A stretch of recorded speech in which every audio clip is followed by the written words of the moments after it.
we're tied together. We're all brothers and sisters on this planet. And we must somehow learn to live together.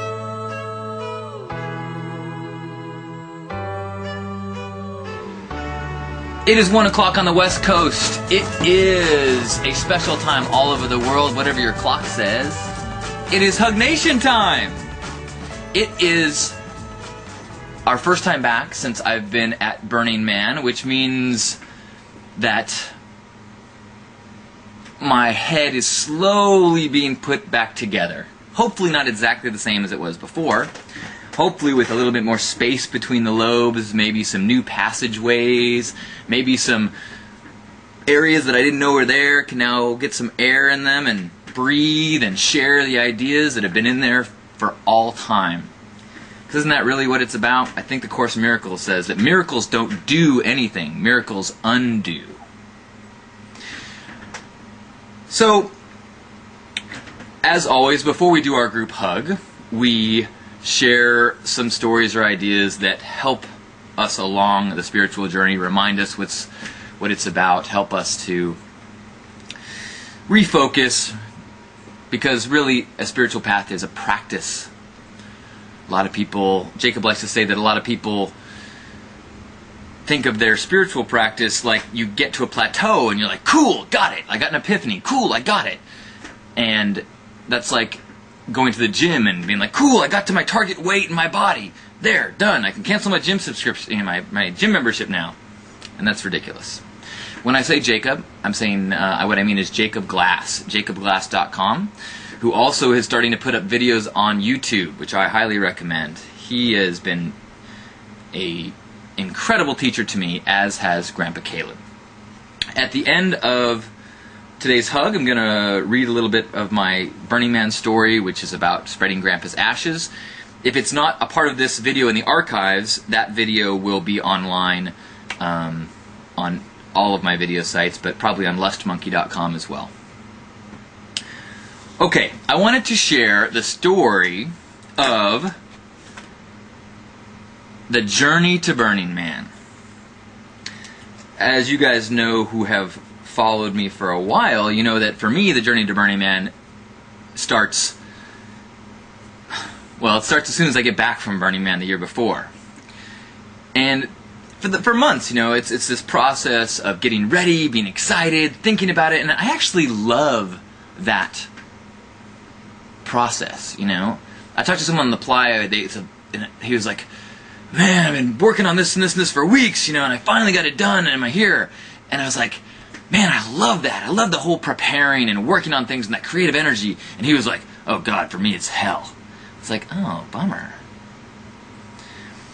That was actually an idea that he talked about a lot at Burning Man. Actually, this isn't something that I was planning on talking about, but let's flow with it. There's a huge difference between wanting something, missing it, wishing you had it, because that's an unpleasant experience, and thinking about the experience as if it, and thinking how much wonderful that would be to have that experience. They can be the exact same concept, they can be the exact same thing, except it's a very slight shift, you know, like before Burning Man, I could be like, oh man, I wish I was on the playa, I wish I was around all those people, I wish all that, you know, God, I wish I had that now. Or I can be like, oh man, I can't wait till I'm on the playa. I'll be around all those people and all that warmth, and I feel all that love. And in that experience, I'm actually feeling the love. I'm living in the thought of pleasure, of wonder, of joy, of love, as opposed to longing and wishing and concentrating on the lacking, the missing of those things. So that's a little sub to that buffet that I didn't really think through and I wasn't planning on talking about. But try to you know, if you are looking towards something, imagine if it's try to think of the positives and live there in the positives instead of concentrating on its absence and where you are. If you hear construction, it's because apparently our neighborhood has decided this is the week to bang things. Okay, so Burning Man is this long process for me. It's just, filled with all sorts of hopes and ideas and expectations and things like that, right? So this year, for the first time, I took an RV. As you know, the HugMobile has been part of this journey for a long time. It's been filled with lessons, it's been filled with trials, and it's filled with amazing fun and joy. Just driving around in the HugMobile is like a joy magnet, People's faces light up. So, myself and 3 wonderful burner friends took off from San Diego and drove to Nevada. We stopped in Reno for the night, got up early, went grocery shopping, and headed to the playa. Woohoo! The HugMobile was awesome. Engine is badass, quite frankly. That guy, Huggy can keep up with traffic even on most hills, at least on the way there. Anyway, it was great. She did great. There was some problem. The starter was doing weird things. Like at one point, even it turned all the way around, and then we kept having to try it and do things and weird. And it's like, but it always started. After we tried different things. Actually, the couple days before we left, I had the starter replaced because it started doing weird things. Unfortunately, the mechanic said, "I don't think it's the starter that's causing the problem, but see you when you get back." And I was like, "Okay." If you haven't been following along, mechanical issues are not my strong point. I grew up believing that the word toolbox was actually what we call the yellow pages. So fixing things mechanically has never been something that I have confidence in, or not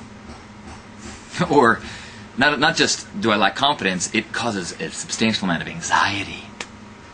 Alright, so we make it all the way to the last little town that is right before Burning Man. It's called Empire. It's a glorious little town owned by the mine that's nearby, and I think they mine like peat or something, like, I don't know. Probably, I don't know why. Anyways, so we're in Empire. Glorious little town. One store where you can stock up on last minute things that you might need.